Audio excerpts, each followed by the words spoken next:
What's up, everyone? This is LeetCode 54201 matrix. So we're given an m by n binary matrix, right? It's binary because we can have zeros or ones in a given cell, a 0 or a 1. And we have to return the distance of the nearest 0 for each cell. The distance between two adjacent cells is 1. So this illustration is only the input, right? But, you know, the nearest 0 for the 0 is obviously a 0. And for this 1, the nearest 0 is 1 away, right? And it's 4 directional, by the way, so you cannot go diagonal in one in one turn, or in one move. So it's only 4 directional. So the input actually would be the same as the output for this specific example. Okay. Now for example 2, the nearest zeros to 0 is 0, right? This 1, the nearest 0 is 1 away, 1 away, 1 away. But for here, the nearest 0 is actually 2 away, right? Because you could go up, left, up, right, right, up, right, left, up, 2 away in any case, right? So the output technically would be the same, except this 1 here would be a 2, right? And you can see that right here. Okay. So in terms of our approach, okay, the way we're going to do this is through a BFS, right? So the way we're going to handle this is we're going to go through the grid, right? And if we have a 0, we encounter a 0, we're just going to append it to the queue, okay? And we're not the actual 0, but the coordinates of the 0, we're going to append it to the queue, right? So here we would put 0, 0, right? Right? Then we go here and we have 0, 1, right, etc. And we're going to keep doing that and appending all the coordinates of the zeros to the queue, right? This goes to the queue, this goes to the queue, this goes to the queue. Now when we encounter a 1, and the reason we do that, by the way, is because we're not actually, we want to handle them because they're useful for handling any adjacent numbers, right? That's why we handle the zeros. And when we encounter a 1, as we go through this grid, we're just going to set that to -infinity, okay? And that is really just a placeholder that we're going to calculate the actual distance, okay?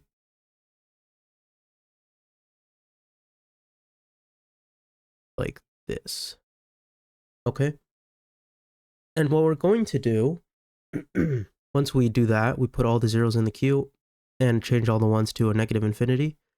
What we're going to do is we're going to pop from the queue, right? We'll just pop from the left side, and we're going to check for directionally at that given coordinate. So this would be the first thing that gets popped, right? And we're going to check for directionally, okay?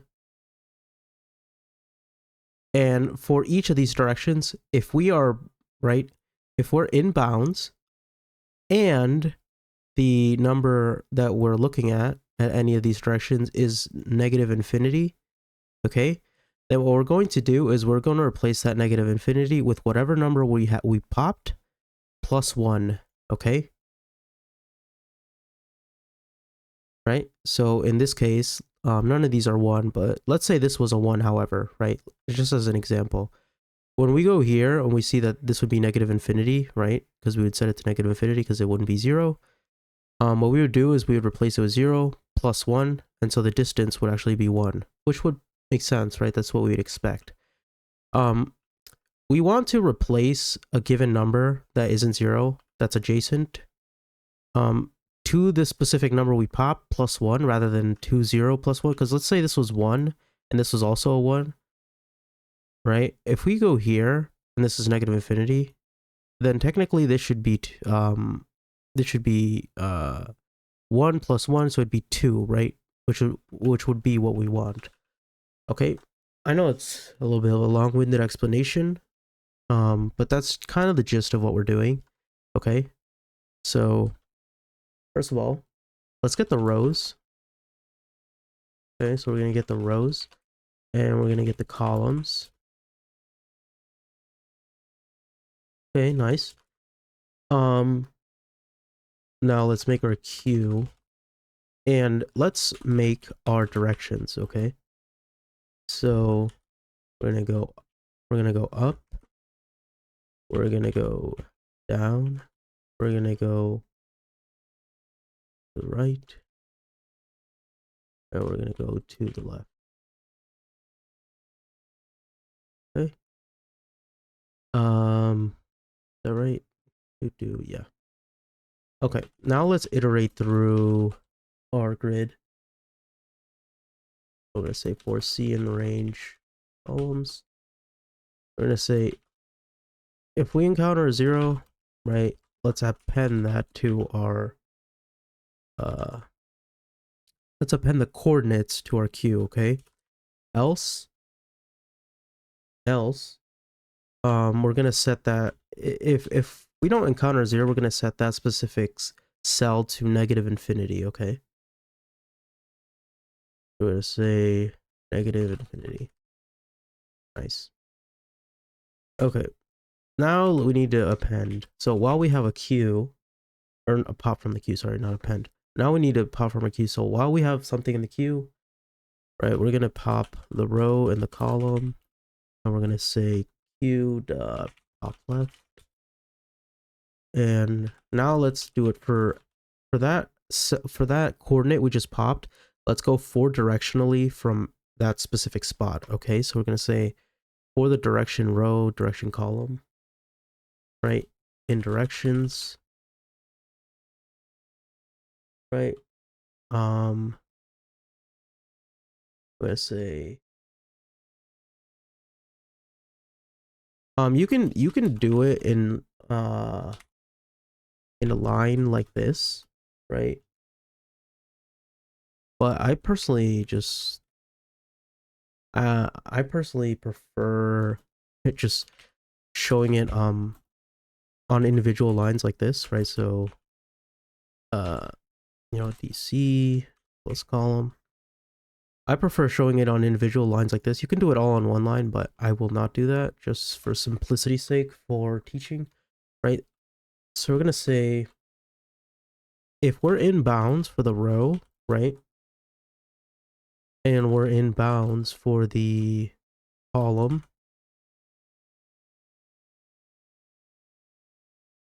and we are at a specific cell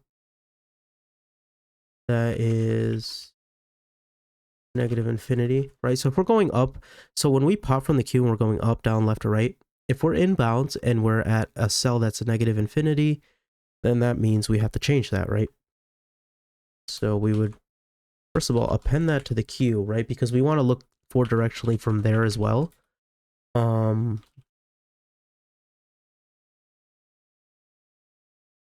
And from there, we want to basically take where we're currently at, right? Take whatever the value of the cell we're... Okay, when we go forward directionally, we want to take the value of where we came from and add 1 to that. That's what we're doing, okay? I hope that explains that well enough. Yeah.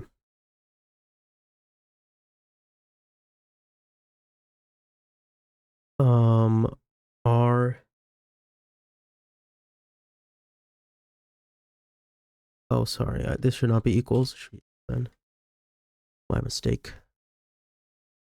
Okay, so I know this is kind of hard. I actually struggled with this problem when I first came across it, because this is, if you're following me on the Grind 75 list, this is the first problem of this sort of the first problem of its kind that we've handled. Like, I don't think we've handled the problem where we had to do BFS on a matrix, but again, I'll just explain this piece by piece what we're doing.